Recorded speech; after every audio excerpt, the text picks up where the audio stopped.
At 2 a.m. last night, my Ring doorbell motion sensor went off. And if you've ever been startled in the middle of the night, you know how disorienting that can be. So I get up, I walk to the front door, I look through the peephole to see what's going on. And on the other side of that door, I saw an old man's gray hair looking straight back at me through the peephole. His head is leaning forward right into that peephole. And in that moment, my heart starts racing. I'm a little confused. I'm jumping to conclusions. I'm thinking, who is this guy? Why is he here? Why is he at my door at 2 in the morning? What does he want? So I felt like I had to act fast.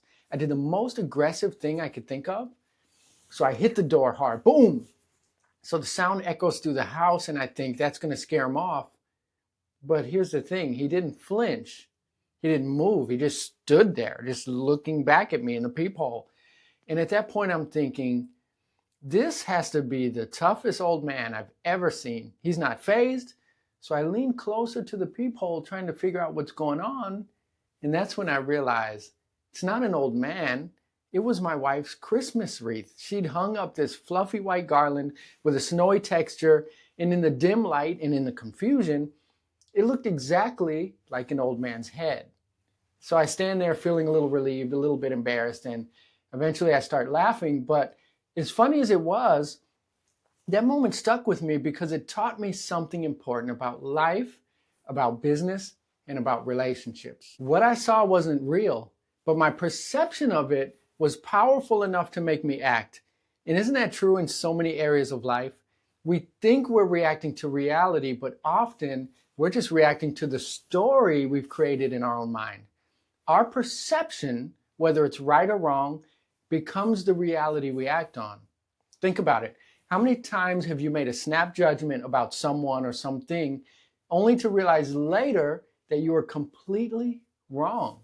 Maybe you assumed a coworker was being rude. In reality, they were just having a bad day. Or maybe you thought a customer couldn't afford your product, so you held back from offering them your best solution. Those moments are just like me hitting that door. They're based on perception, not reality. In business, this happens all the time. If you walk into a sales call thinking this customer is not going to buy, they can't afford it, they're going to say no, guess what? That belief now shapes how you interact with them. You'll hold back, you'll approach the conversation defensively, and in the end, you'll probably be right. Not because they couldn't buy, but because your perception shaped the outcome. It's the same in customer relationships. If you assume every customer is out to scam you or waste your time, you begin to treat them with suspicion.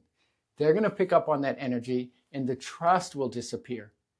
But if you assume goodwill, if you believe that customers value your expertise and they want a solution, you'll build stronger, more collaborative relationships. Here's another way to think about it. Assumptions are like carrying a heavy backpack. Every assumption you make about a customer, a friend, a spouse, it adds weight to that backpack. And over time, it gets heavier and heavier and it slows you down. In sales, those assumptions might sound like, this customer can't afford this. They're going to ask too many questions. They're going to waste my time. They're not serious about buying. When you carry those assumptions into a sales call, it's like walking uphill with that heavy backpack. You're already tired before you even started. And worse, those assumptions prevent you from being fully present and engaged in that conversation. The same thing happens in relationships. Maybe you assume your partner's upset with you and you start acting defensively before they've even said a word. Or maybe you assume a friend doesn't care about your feelings, so you stop reaching out. Those assumptions weigh you down and they create barriers where there shouldn't be any barriers.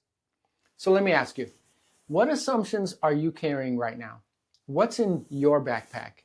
And how would your life change if you decided to put it down? Here's a metaphor we use when we're teaching sales teams. Think about the ocean versus a lake. The ocean is loud, it's chaotic, and it's full of crashing waves. When you're standing on the shore, it's almost impossible to hear anything except the roar of the water. That's what it's like when your emotions are out of control. Fear, anger, and assumptions, they create noise in your mind and they drown out everything else. Now picture a lake. A calm, still lake reflects everything around it with perfect clarity. It's quiet, it's peaceful, it's undisturbed. That's the mindset you need to cultivate. When you approach situations with the calm neutrality of a lake, you can truly listen and see things as they are, not as you imagine them to be. In sales, this means letting go of assumptions. Never walk into a meeting thinking you already know the customer and what they can and cannot afford. Don't let fear or judgment cloud your process. Instead, stay curious, ask questions, listen to what they're saying. When you do that, you'll be amazed at the connections you can build. This idea doesn't just apply to business, it applies to every part of life. In relationships, it's easy to jump to conclusions. Maybe your spouse says something and you immediately assume they're being critical. But what if they're just trying to help? Or maybe a friend cancels plans and you assume they're brushing you off when in reality, they're just overwhelmed. Here's the truth. Most people in your life are not trying to harm you. Your spouse didn't marry you to hurt you. Your friends didn't show up in your life to disappoint you. And your customers did not call you just to waste your time. Assume goodwill. When you believe the best about people, you create space for trust, connection, and growth. Here are some practical tips for staying neutral. So, how do you cultivate that calm lake-like mindset? Here's a tip. 1, pause before you react. When something unexpected happens, take a moment to pause and breathe. That pause creates space for clarity. 2, instead of assuming, ask. If a customer hesitates, ask what's holding them back. If a friend seems distant, ask them how they're feeling. 3, gratitude. Gratitude shifts your focus from what's wrong to what's right. When you're grateful, you're less likely to assume the worst. 4, the best relationships are built on listening. When you truly listen, you gain insights that help you respond with empathy and with understanding. So here's what I want you to take away from this story. What wreaths are you mistaking for strangers in your life? What false assumptions are driving your actions today? Are you reacting to reality or are you reacting to a story you've created in your mind? And if you're a business owner or a salesperson, ask yourself, are you punching through opportunities because you've already decided they won't work out? Are you letting fear or judgment write the script for your interactions? Stop punching those doors and step back, take a closer look. You might just realize it's just an innocent Christmas wreath. This is why you start every interaction from a place of neutrality. Never assume, never judge, just listen.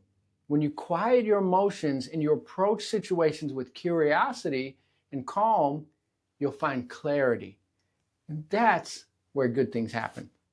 Whether it's business, relationships, or life, always remember this. Your perception isn't truth, but it will become your reality if you let it. Choose to see the good, choose to see the best, and most importantly, choose to stay neutral.